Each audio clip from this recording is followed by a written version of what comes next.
It's y'all look, before you try to come in and console her and tell her how much she deserves a good guy and how beautiful she is and all that good stuff and how she just deserves the world and she doesn't deserve this, tell yourself this: it is not your job to save this broad. And the title and subject matter is quite brash, right? It's not very friendly, and it's pretty harsh. It's brash and it's harsh. But a lot of you guys need this wake-up call, because a lot of you guys, even in my I learned this the hard way. I learned this the hard way when I was in high school. Actually, I was in high school, and it was a chick that would always, I was her friend, right? You know how you guys get friend zoned and stuff like that. Experience is the best teacher. She would always come to me and complain about her boyfriend and how terrible he was. Oh, my boyfriend's doing this and that. And, I would be her therapist, thinking like, oh yeah, I'm getting somewhere with this chick. Bruh, come prom, she goes to the dance with him. And, I was trying to dance with her. So that right there, that kind of red pilled me, so to speak. And I knew it right then and there. Stop trying to be Captain Save A Hoe. A lot of you guys think that you coming in and listening to this chick's problems about how she's getting mistreated and stuff like that. Look, and this is sad. It's sad. I'm not talking down on the chick, on the woman herself, right? It is sad, but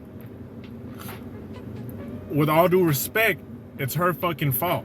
Okay? It's all her fault, because nobody is forcing you to be with that guy that's just so abusive, that's just so terrible. Ain't nobody forcing you to be with him. You're voluntarily being with this guy. You're voluntarily subjugating yourself to abuse, to disrespect, to getting cheated on, all that good stuff. So by you thinking, you're the good guy, you're and when I say good guy, I hate saying it like that, because it's always good for you to be kind. It's always good for you to be a generous person. Okay? Trust me, karma is real.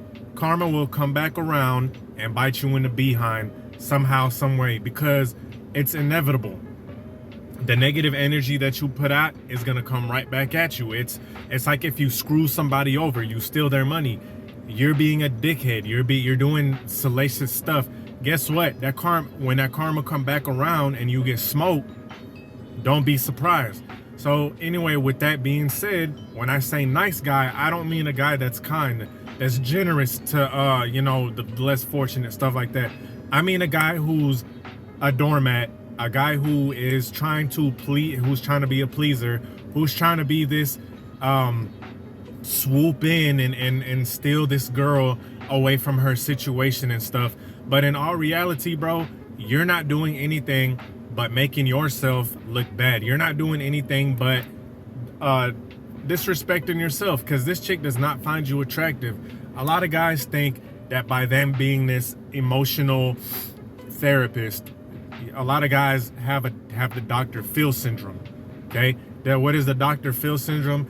They think that by her venting to them, they're gonna listen, and she's gonna see how kind he is. The chick is gonna see how attentive he is.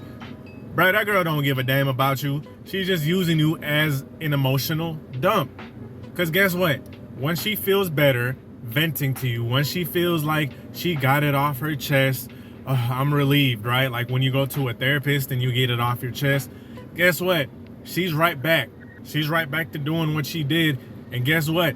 You over here texting her a billion times a day, trying to make her laugh, trying to send her funny memes, hoping that you're going to get a chance with her. I'm going to tell you this. You're probably going to get a chance with her when all of her, probably years and months or years from now, when she's exhausted all of her options, right?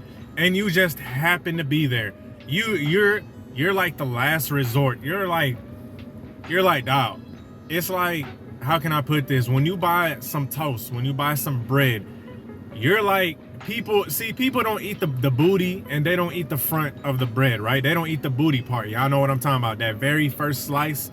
People take that off and they eat the regular slices until they got the two booties left in the bread. Y'all know what I'm talking about. Those nasty ass slices of toast that don't nobody want to goddamn eat. You're that. When she done finished all the toast, when she done finished all the good toast, when she done finished the good parts, you're the ass end of the bread, so to speak. She just has no choice. She's like, oh man, damn. I was afraid it would come down to this moment. And you know what? I'm gonna go off here real quick. I'm gonna go on a little mini rant. Not really a mini rant, but I'm gonna get something off my chest, right? I'm emotionally dumping now. But nah, for real. Both parties involved, the male and the female, are pieces of shit, right? Let me tell you why. First of all, the dude is disrespecting himself. He has no respect for himself. First of all, sometimes these broads be in relationships and this dude has no problem being the emotional side piece, right? He's a piece of shit because he's not respecting himself and he's just so thirsty and desperate.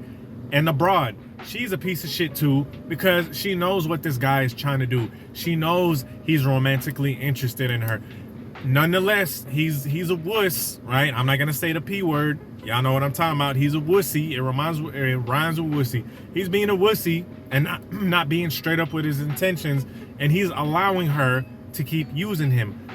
Granted, I'll give it that, but shame on this broad for continuing, right? For letting this keep going. She knows what's going on. She knows why he's talking to her. She knows what his intent is. Even though he's not saying it, she knows deep down inside what he's trying to do. He's not listening to her rambling on about how she got her heart broken because some guy she wanted pumped her and bounced, right? She knows he's not listening to that just to be Dr. Phil. She knows he's not listening to that just to be this super caring, super, oh my God, I just care about your emotions. She knows that. She's not dumb, but she still engages this guy anyway. She still throws him breadcrumbs. How does she throw him breadcrumbs? Well, she keeps texting him or she keeps in contact. Hell, she might even hang out with him and get some ice cream or some bullshit. That is making him feel like, hey, she's still on the line. But all in the meantime, what's really going on is she doesn't want her emotional tampon to go away. She doesn't want this guy to go away because he's benefiting her. He's offering her a service. And you know what? The guy really can't. If you know material like this, if you know of material like this, if you've heard this, you can't get mad at her anymore, even though she's still wrong on her part, right? But you can't really get mad because you know what's going on. You're choosing, right? You're choosing to let her use you as some kind of therapist. And guess what? It's free of charge. Actually, matter of fact, you're the one paying for her. Because if y'all go out and y'all get some ice cream or you get some dinner or some whatever bullshit, guess who's paying for it? You is. That's another thing. You thinking by you being attentive, you think by you being Captain Save A H to the Izzo, right? You taking her out, you're buying her cute little trinkets, and you taking her for ice cream, or if she's a hood broad, you taking her out to smoke hookah. Okay, you think you're covering ground with that. You're not, bro. You're really not. All you're doing is putting yourself deeper and deeper into that emotional Dr. Phil friend zone. You dig what I'm saying?